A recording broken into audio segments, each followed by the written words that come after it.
So we move on now to the topic of implicit differentiation. And so the purpose of this video and this process is to be able to find dy dx, to be able to find the slope of the tangent line, even if we don't have an explicitly defined function.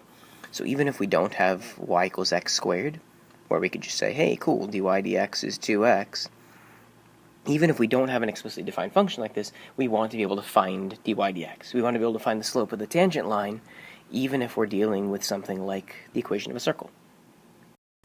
So before I really get into the details of how to do this, I do have sort of two, I guess I'd call them review questions about derivatives. And those two questions are these. What is the derivative of x with respect to x? And what is the derivative of y with respect to x? Right? And if you want, pause the video for a minute, try to think through these, because I think there's definitely some thinking to happen. But the first question, what is the derivative of x with respect to x? Notationally, that would be dx dx. Just like the second question, the derivative of y with respect to x is dy dx. But remember, derivative is also about rate of change, right? This question here is saying, what is the rate of change of x with respect to x? In other words, whenever x changes by a certain amount, how much does x change by? And the reality is, I mean, that's silly. The derivative of x with respect to x is 1. I mean, like, as x changes, right? In the second one, when I say what's the derivative of y with respect to x, this is kind of unknown. I don't know what y is. I don't, like in this problem right here, I don't have any sense of the relationship between x and y. So when I think, hey, what's the derivative of y? I can't respond with, oh, it's x squared, or oh, it's 5, or oh, it's 1. I just have to say, the derivative of y with respect to x is this.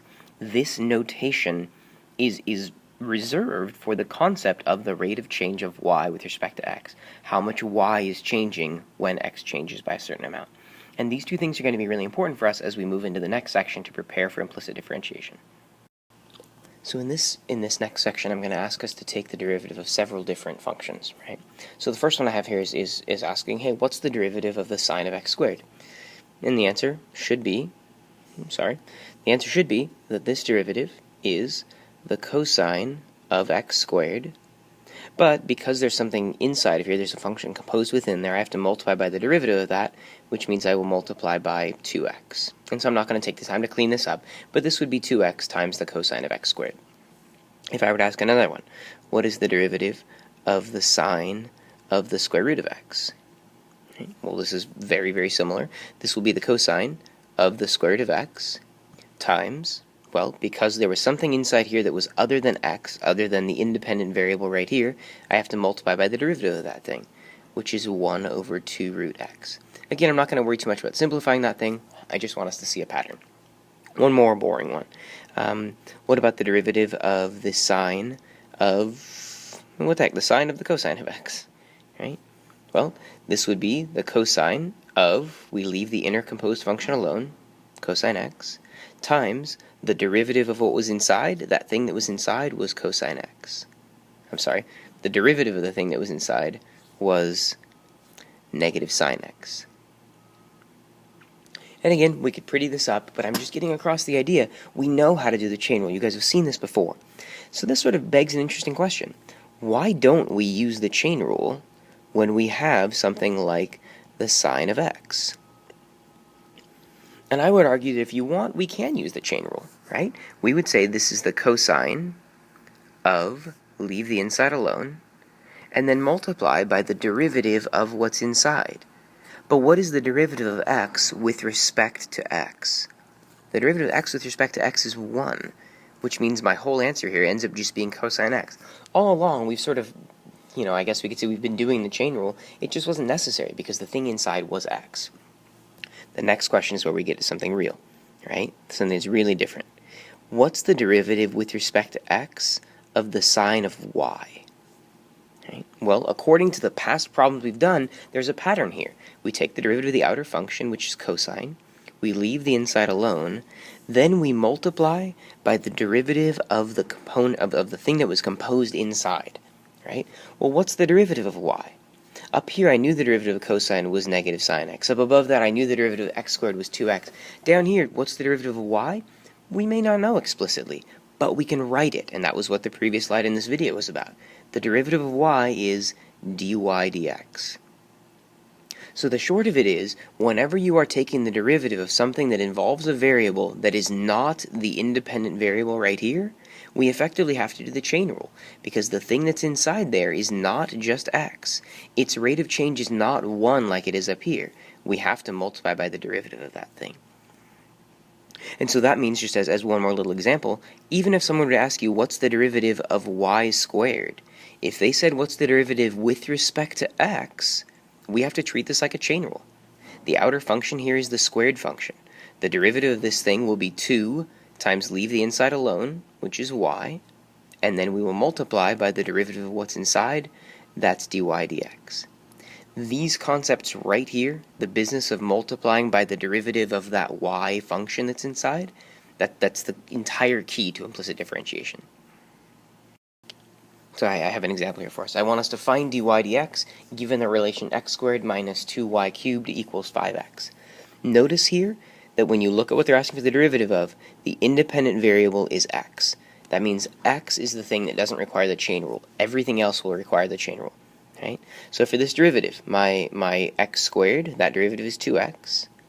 Then minus, for my 2y cubed, that derivative is going to be minus 6y squared.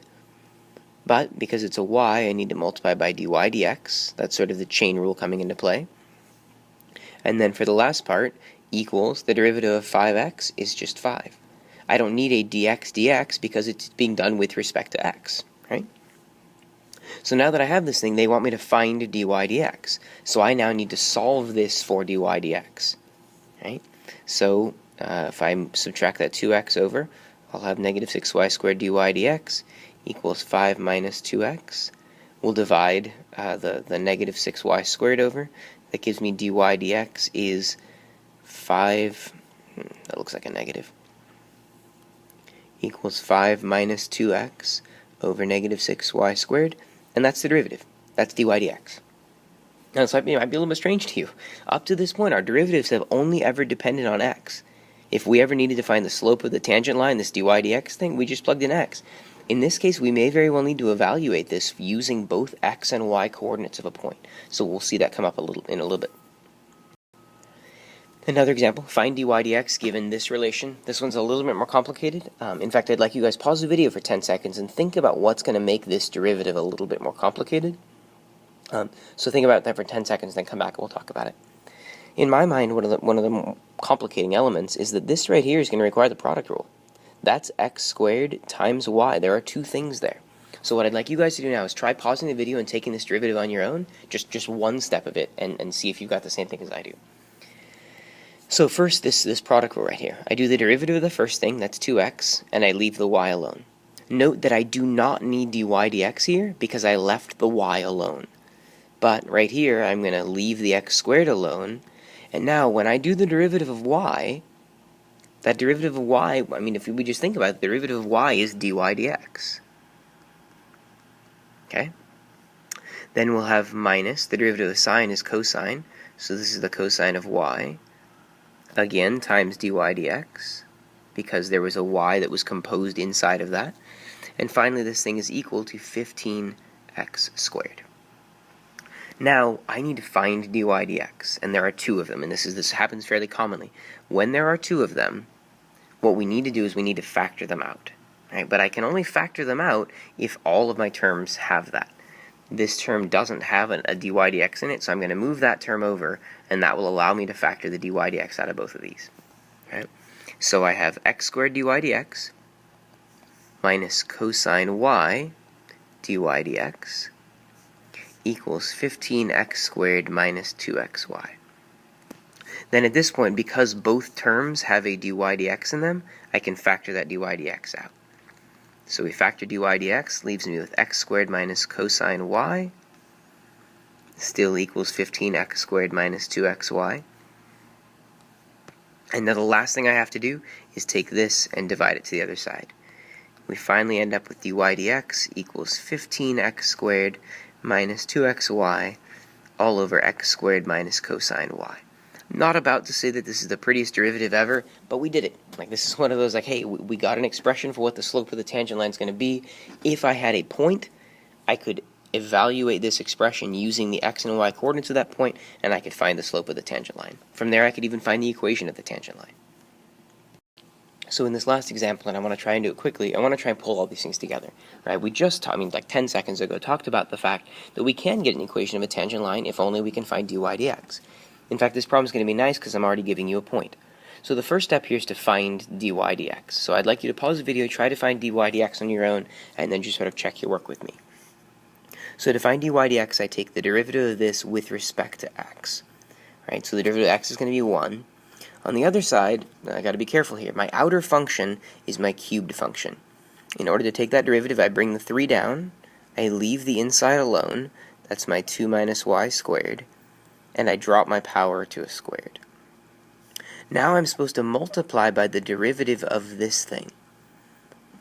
But that thing inside has a y in it, right? I mean, the derivative of that thing is going to be negative 2y times dy dx. When I take the derivative of that thing that has a y in it, I get that dy dx. Right? So now I could pretty this up a little bit. 1 equals, I'll put these 3 and the negative 2 together, negative 6y times 2 minus y squared squared times dy dx. And now if I really want to find dy dx, if I want to find the slope so that I can find the equation of the tangent line, I'm going to need to get this, I'm going to have to isolate this dy dx. So I'll divide all this over. I'm going to end up with dy dx being 1 over negative 6y times 2 minus y squared squared. Now the last thing I have to do is I evaluate using this point. And you guys may remember an assignment like a week or two ago where you were upset because there were problems where I asked you to evaluate using a point. And you were like, man, why is there a y coordinate if we only use the x? Well, now your complaint is the opposite. This expression only has y's in it, so I'm actually only going to use y equals 2. To find my slope, I'm going to have 1 over negative 6 times 2 times 2 minus 4 squared. So this is 1 over negative 12 times 4, so negative 1 over 48. This is my slope. So now that I have that, I can combine it together with the point, which was 8 comma 2, and I'll get y minus 2 equals negative 1/48 x minus 8. Sorry this video ran a little bit long, but I hope that all makes sense, and I hope you guys get a chance to really get these.